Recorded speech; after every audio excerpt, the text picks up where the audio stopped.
आपको बहुत मुलाकात हो। बहुत बहुत धन्यवाद है।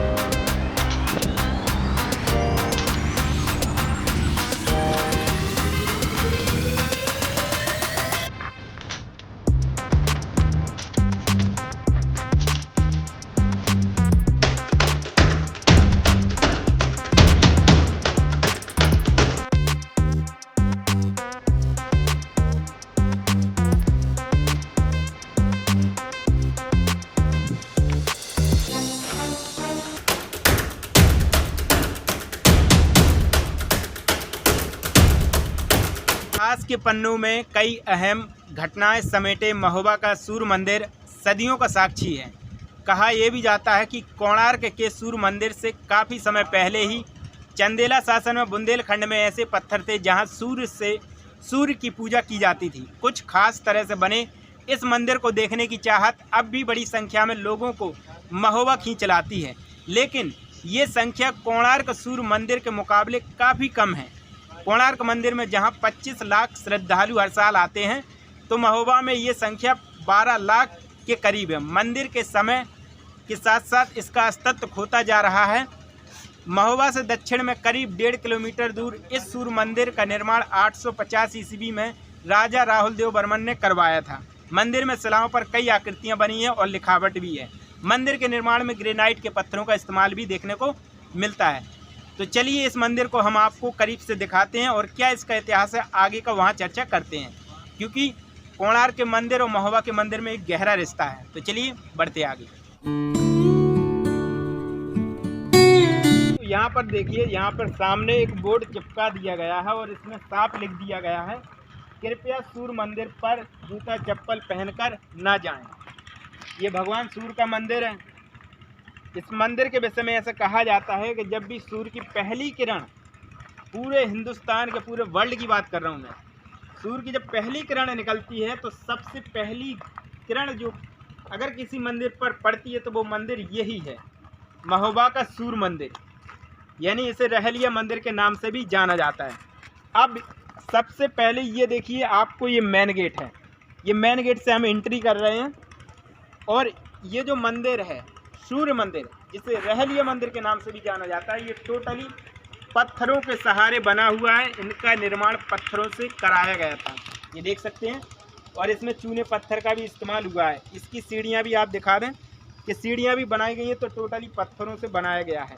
चलते हैं इसके अंदर, और इसके अंदर जैसे ही हम जाते हैं तो ये देखिए विशाल सूर्य मंदिर, इसकी शैली सेम वैसे ही जैसे आपने खजुराहो कभी अगर गए हों आप, तो खजुराहो में जो मंदिर आपने देखे हों, वहाँ पे बस फर्क इतना है कि उसमें जो जिस तरह की जो मूर्ति है उस पर बनी हुई वो मूर्ति भर नहीं है इसमें, बाकी स्ट्रक्चर वैसा ही है। इसका बनाने का सेम वही शैली में से निर्माण कराया गया था। अब ये देखिए कि ये जो आपको पूरा का पूरा ये मंदिर दिख रहा है, ऊपर भी एक छत हुआ करती थी कभी। ये छत आज चूंकि ये छत नहीं है, इसके पीछे का भी ये छत क्यों नहीं है, इस छत के ना होने का भी एक छोटा सा इतिहास है। और छोटा सा इतिहास क्या है मैं आपको अब बताने जा रहा हूँ। जानते हैं इसका इतिहास। जानकारी के अनुसार 12वीं शताब्दी में ही इस मंदिर के स्वरूप का सबसे पहला बार यदि इस पर किया गया तो वो कुतुबुद्दीन ऐबक ने किया, और ये धन की लालसा के उद्देश्य से किया गया, जिसकी वजह से इसका कुछ हिस्सा गिरा दिया गया। मंदिर के अवशेष रहलिया सागर तट के किनारे दूर दूर तक फैले आप देख सकते हैं। ये रहलिया ताल है, आप देख सकते हैं, और इसके संरक्षण में अब तक कोई ठोस कदम नहीं उठाया गया था, लेकिन यहाँ पर अब समय बदल गया है। महोबा में लोग पर्यटन को बढ़ावा देने लगे हैं, जिससे यहाँ पर काफ़ी विकास हो रहा है, और अभी भी ये कार्य प्रगति पर है। इस मंदिर का निर्माण कराया जा रहा है और यहाँ पर प्रगति पर कार्य चल रहा है। ये मंदिर तो आप जान गए कि यहाँ पे जो कुतुबुद्दीन ऐबक था उसने धन की लालसा में आकर के इस मंदिर में आक्रमण किया और इस मंदिर को तहस नहस कर डाला। तो बात करते हैं इसकी बनावट की। देखिए यहाँ पर सबसे पहले पत्थरों में एक खास तरह की डिज़ाइन करना अपने आप में एक बहुत ही अनूठा काम है। ये देखिए किस तरीके से आज के समय में यदि हम छेनी लगा के और हथौड़े से अगर इस तरह की डिज़ाइन निकालें तो शायद वो पत्थर चटक जाए या फिर शायद हम इस तरह की नक्काशी ना कर पाएँ। तो उस समय के लोग थे भाई कलाकारी करना, यूं करके दिखा दें, ये अपने आप में एक बहुत ही अनूठा काम है। और जितने भी पत्थर लगाए गए हैं उनमें एक तरह की डिज़ाइन दी गई है, डिज़ाइन करके ही उनका निर्माण कराया गया है। ऊपर भी देखिए जितने भी पत्थर लगे हुए सब में एक डिज़ाइन है, ठीक है।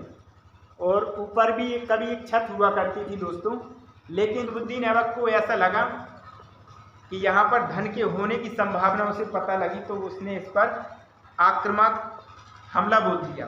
और आपको मैं बताऊं वो धन इस समय है कहाँ। देखिए यहाँ पर दिखा रहे हैं ये जो कुतुबुद्दीन ऐबक को जो धन की भनक लगी थी कि इसमें धन है, तो वो धन ये देखिए यहाँ पर कैमरा में जूम करके दिखाएं, ये गोल चक्र आप देख पा रहे होंगे, ये सूर्य मंदिर, इसी के नीचे सूर्य मंदिर है और यहीं पर खजाना भी है। तो जब कुतुबुद्दीन ऐबक को ऐसा लगा कि इसमें खजाना रखा हुआ है तो उसने इस मंदिर पर अपना कब्जा, अपना दबदबा जमाना चाहा ताकि उसको उस धन पर अपना कब्जा बना पाए। और दूसरी बात ये है कि ये जो आप दिखा रहे ये मेन गेट था, ये बाहर का मेन गेट आपने देखा, ये मेन गेट था, लेकिन एक अंदर भी एक मेन गेट था। ये दिखाइए, ये दो पिलर हैं, ये पिलर है और ये पिलर। आमतौर पर इस तरह की, जैसे कि हमारे घर में क्या होता है जब हम दरवाजे लगवाते हैं तो उसमें इस तरह की चौखट होती है, तो ये उसी तरह की ये चौखट है देखिए, और पत्थरों से ही पूरी चौखट बनी हुई। तो ये गेट हुआ करता था। ये गेट क्यों हुआ करता था? क्योंकि इसके अंदर एक गुफा है। वो गुफा देखिए हम आपको दिखा रहे हैं, चले आइए हमारे साथ। ये गुफा में जाने के लिए एक रास्ता होता था और इस गुफा का रास्ता कुतुबुद्दीन ऐबक को भी पता नहीं था, इसलिए कुतुबुद्दीन ऐबक ने इसके बाहर ही बाहर और इसके ऊपर की छत पूरी गिरा दी, लेकिन यहाँ का उसे कोई अता पता नहीं था। थोड़ा ये देखिए इस तरह की ये गुफा है अपने आप में। और जो सूर्य मंदिर है, सूर्य मंदिर का जो गर्भगृह है वो मैंने आपको वहां बता ही दिया है, और ये भी उसी का पार्ट है। ऐसा बताते हैं कि यहाँ पर जो राजा थे जिनने ये बनवाया था, ठीक है, उनका इतिहास मैं आपको डाल दूंगा। तो उनकी जो सैनिक रहते थे वो यहाँ पर तैनात रहते थे ताकि इस किले की निगरानी की जा सके, क्योंकि जब दुश्मन बाहर से वार करता था तो यहाँ से, ताकि उन पर निगरानी और उनसे चुपके से वार किया जाए। यहाँ पर दिखा दें कैमरे से, ये देखिए इसके नीचे आपको एक तहखाना है, इसके नीचे एक तहखाना है। और यहाँ पर ये देखें, यहाँ पर दिखाएं थोड़ा, यहाँ पर कैमरे से पास से, ये जो आप देख पा रहे होंगे ये जो छेद है ना, इसके नीचे एक तहखाना बना हुआ है और उसी तहखाने के चबूतरे पर ही इसका निर्माण कराया गया, ठीक है। अब इस जो मंदिर के जो दरवाजे हैं वो 3 दरवाजे हैं, एक ये वाला है, एक वो वाला जिससे हम आए थे, और एक वो पीछे वाला है। ये 3 दरवाजे हैं। अब चलते हैं हम इसके बाहर। अब बाहर जाने के बाद जब हम देखते हैं, ये देखिए कुतुबुद्दीन ऐबक, इतिहास में भले ही उसका नाम लोग उसे अच्छा मानते हो, लेकिन कहीं ना कहीं हर राजा में कुछ अच्छाइयाँ कुछ बुराइयाँ थी। तो ये ऐसा ही यहाँ पे कुतुबुद्दीन ऐबक बहुत ही लालची किस्म का आदमी, हम कह सकते हैं कि बड़ा ही लालची था।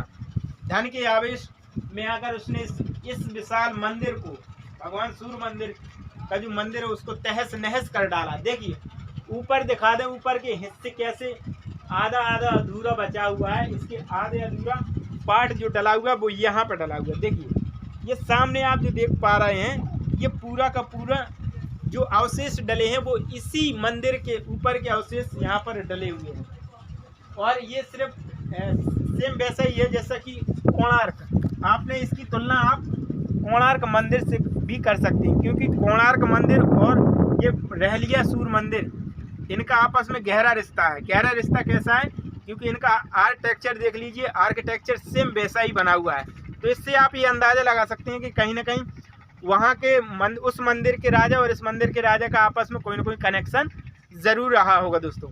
अब देखिए, अब इसका समय जैसे बीता, लोग आने लगे घूमने के लिए, लोगों की आवाज़ें उठी, तो यहाँ पे सौंदर्यीकरण का कार्य प्रगति पर चालू कर दिया गया। लाइट देखिए, रात में ये लाइटें जलती हैं, रात में जगमगाहट दिखाई पड़ती है। ये देखिए, ये जो पत्थर पड़े हुए हैं ये कोई आम पत्थर नहीं है, आप ये ना समझे कि ये पत्थर है, ये इसी सूर्य मंदिर का हिस्सा थे। ये कभी मंदिर सोचिए कि अभी इतना ही जितना ये बना है उससे दूना यहाँ पे पड़ा हुआ है। सोचिए कितना भव्य कितना विशाल ये मंदिर हुआ होगा उस समय में, जो आज इस तरह का देख पा रहे होंगे। बाकी इसमें बताने के लिए तो बहुत कुछ है, लेकिन बाकी चीज़ें तो आप गूगल पे ढूंढ सकते हैं। लेकिन हमारे दिखाने का मतलब ये है कि आप भी आएँ महोबा में, क्योंकि ये रात में बहुत ही गजब का लगता है। रात में ये सामने जो लाइटें आप देख पा रहे होंगे, ये जो लाइटें आप देख पा रहे हैं, ये लाइटें रात में जब जलती है ना, तो उसका जो प्रकाश है वो सीधे यहाँ पर, इस पर सीधे यहाँ पर उसकी लाइट घलती है। यहाँ पर जब लाइट घलती है तो ऐसा लगता है जैसे कि स्वर्ग में आ गए हों आप, मतलब इस तरह की जगमगाहट यहाँ पर रहती है। अब तो और ज़्यादा विशाल भव्य बनता जा रहा है। सामने इस सूर्य मंदिर की जो सुरक्षा व्यवस्था की जाती है वो हमारे यहाँ पर गार्ड साहब तैनात रहते हैं, 24 घंटे इनकी ड्यूटी रहती है। और पीआरडी साहब भी यहाँ पे रहते हैं। तो इनसे हम जानते हैं किस तरह से लोग यहाँ पर आते हैं और किस तरीके से इनकी तारीफ़ें करते हैं और लोग क्या चाहते हैं महोबा के। सर आपसे मैं जानना चाहूँगा, आपकी ड्यूटी यहाँ सुबह कितने बजे लग जाती है? तो हमारी ड्यूटी 9 बजे से है जो 6 बजे तक रहती है जी। बाकी 6 बजे के बाद नाइट में भी लोग रहते हैं जी। उनकी ड्यूटी सुबह 9 बजे तक रहती है। ऐसा हम लोगों का जो सिस्टम चलता रहता है। अच्छा, हम लोग यहाँ होमगार्ड एवं पीआरडी दोनों विभाग से है जो ड्यूटियाँ कर रहे हैं। जी जी। और डीएम साहब के आदेश अनुसार हम लोग अभी 1 तारीख से भी आए हुए हैं जी। बाकी होमगार्ड जो हमारे लगे हुए हैं वो करीब 2-3 महीने से भी लगे हुए हैं। और यहाँ का काफ़ी प्रकाश की प्रगति के अनुसार, सुरक्षा व्यवस्था के अनुसार हम लोगों को लगाया गया है। बिल्कुल बिल्कुल। तो देखिए ये बहुत बड़ी जिम्मेदारी है, क्योंकि 24 घंटे तैनात रहना और फिर इसके बाद रात में भी ड्यूटी लगती है। रात में कोई और आता है, लेकिन यहाँ पर रात में भी यहाँ पे जगमगाहट रहती है, लाइटें जलती रहती हैं। जो लाइटें आप देख पा रहे होंगे यहाँ पे, ये रात में इसकी जगमगाहट आपको देखने को मिलेगी। बाकी अभी क्या है, कार्य प्रगति पर है सर, कार्य प्रगति पर है। ये लगभग कब तक पूर्ण हो जाएगा? ये करीब इसमें काफ़ी समय लग जाएगा। काफ़ी समय लगेगा, कम से कम 1-2 साल तो लग ही जाएंगे। लेकिन लोगों की देखने की चाहत तो बराबर बढ़ती जा रही है। तो डेली की डेली बढ़ती जा रही है। डेली की डेली। यहाँ सूर्यकुंड भी है। हाँ, यहाँ पर दोस्तों सूर्य कुंड भी है, वो भी हम आपको दिखाएंगे। माँ काली का मंदिर भी है। और माँ काली का भी मंदिर है। और ये तालाब जो है, तालाब का भी सौंदर्यीकरण किया जाने वाला है, क्योंकि यहाँ इस पर बोट छोड़ी जाएंगी, नाव, ताकि लोग इसका भी लुत्फ उठा पाएँ। बाकी आपका सर बहुत बहुत धन्यवाद। इस सुरक्षा व्यवस्था को बनाकर रखिए, क्योंकि लोग बहुत चाहते हैं कि अपने महोबा का विकास हो। चलो बहुत बहुत धन्यवाद सर, आपसे और मुलाकात होगी। बहुत बहुत धन्यवाद, ऐसे शुभ कार्य करते रहिए। ठीक है, तो दोस्तों बहुत अच्छा लगा मतलब सब लोगों से मिलके, क्योंकि इन्हीं की तैनाती है जो सूर्य मंदिर को बनाए रखती है। अब ये सूर्य मंदिर है जिसे रहलिया मंदिर के नाम से भी जाना जाता है। और ये रहलिया मंदिर, ये जो है आप देख रहे हैं राहल सागर, यार भी आप बोल सकते हैं, इसी सागर के तट पर ये मंदिर स्थित है, बना हुआ है। जब भी आप आएँ इस सागर का भी लुत्फ उठाएं। देखिए ये जो नाम आप देख रहे हैं रहलिया, ये राजा का नाम रहलिया था। बाकी इतिहास में बताने के लिए तो आप गूगल से भी ढूंढ सकते हैं, लेकिन मेरा यहाँ आने का मकसद ये है कि आपको वर्तमान कंडीशन क्या है वो मैं आपको दिखा रहा हूँ। बाकी आप इतिहास को गूगल से ही पढ़ सकते हैं। और ये जो हिस्सा पड़ा, ये जो आप अवशेष देख पा रहे होंगे, ये इसी मंदिर के जो टुकड़े हैं, मंदिर के अवशेष हैं जो यहाँ पर बिखरे पड़े हुए हैं। बाकी वीडियो कैसा लगा, वीडियो को कमेंट करना है और चैनल को सब्सक्राइब करना है। यार आपके लिए इतनी मेहनत करते हैं तो आपका ये फ़र्ज़ बनता है कि भाई छोटे भले ही हैं लेकिन नॉलेज छोटा नहीं है। बाकी आप अपना प्यार दें, सब्सक्राइब करें यार। मिलते हैं नेक्स्ट वीडियो, तब तक के लिए।